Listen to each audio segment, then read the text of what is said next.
बिस्मिल्लाहिर्रहमानिर्रहीम। मुअज़्ज़ज़ सामिन और नाज़रीन, तमाम को आज की व्लॉग में खुशामदीद पेश करते हैं। नाज़रीन करम, सोशल मीडिया में अक्सर देखने में आता है, पाकिस्तान के नौजवान अक्सर सोशल मीडिया पे पोस्ट कर रहे होते हैं कि जापान एटम बम खा के भी तरक्की कर गया, लेकिन पाकिस्तान एटम बम बना के भी दुनिया के सामने रुसवाई का सामना कर रहा है। ये वजूहात जानने के लिए पहले हम जापान की तारीख देखते हैं कि जापान ने ऐसे कौन से इक़दाम किए थे जिसकी वजह से जापान तरक्की कर गया। 9 अगस्त 1945 ईस्वी को अमेरिका की जानिब से जापान के शहर नागासाकी पर दूसरा एटम बम गिरा दिया। उसके बाद जापान में जिंदगी मामूलात जिंदगी मुकम्मल तौर पर जाम हो गया। 15 अगस्त 1945 ईस्वी को जापान ने हथियार डाल दिया।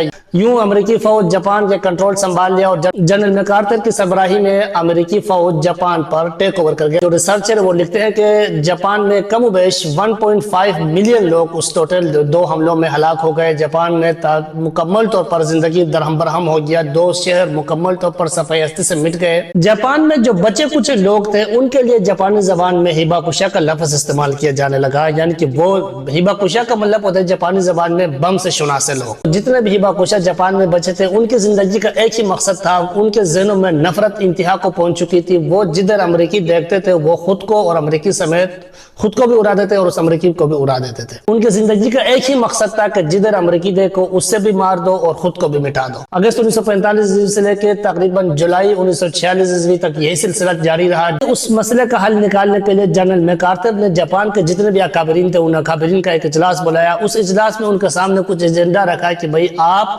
मेरे साथ ताउन करें, जापान के नौजवानों के लिए अमेरिकी यूनिवर्सिटी में तालीम के दरवाजे खोल देते हैं, उनकी ज़हनों से ये नफरत खत्म करके अब जो होना था हो गया, लेकिन अब जापान को वापस तरक्की की राह पे हम गमजन करते हैं। जापान के अकाबरीन ने जनरल मैकार्थर से ताउन किया। उसके बाद अमेरिकी यूनिवर्सिटियों में जापान के नौजवानों के लिए तालीम के दरवाजे खोल दिए गए। जापान में यूनिवर्सिटियों को बनाया गया। जापान के जो सालाना बजट था, बजट का जो 1/3 हिस्सा था उसे खालिस तालीम के लिए रखा गया। कोई दिफाई बजट नहीं रखा गया और जापान की जो मिलिट्री पावर थी, जो फौज थे, उससे मुकम्मल तौर पर खत्म करके जापान को एक गैर फौजी रियासत के तौर पर इंट्रोड्यूस किया गया। उसके बाद जापान के नौजवानों के अजहान से वो जो नफरत थी उसका खात्मा हो गया और यूं जापान 40-45 साल बाद इस वक्त दुनिया में साइंस और टेक्नोलॉजी की दुनिया में जापान यूरोपीय ममालिक से भी कई गुना आगे निकल चुका है। दूसरी तरफ हमारे तालीमी निज़ाम में, हमारे इस्टेब्लिशमेंट ने हमारे जहनों में सिवाय नफरत के कुछ नहीं बोया।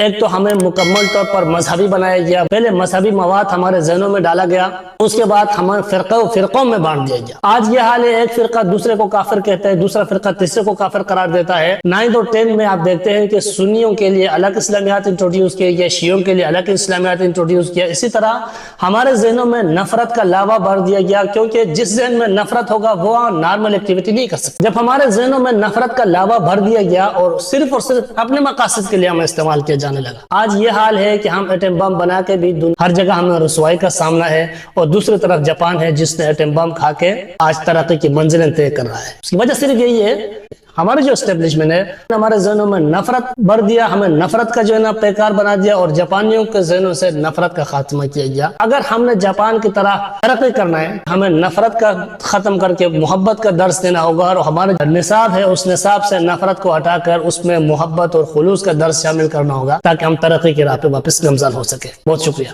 प्लीज अगर इत्तेफाक करते हैं तो चैनल को सब्सक्राइब कीजिएगा, मेरे दोस्तों के साथ शेयर कीजिएगा। बहुत शुक्रिया।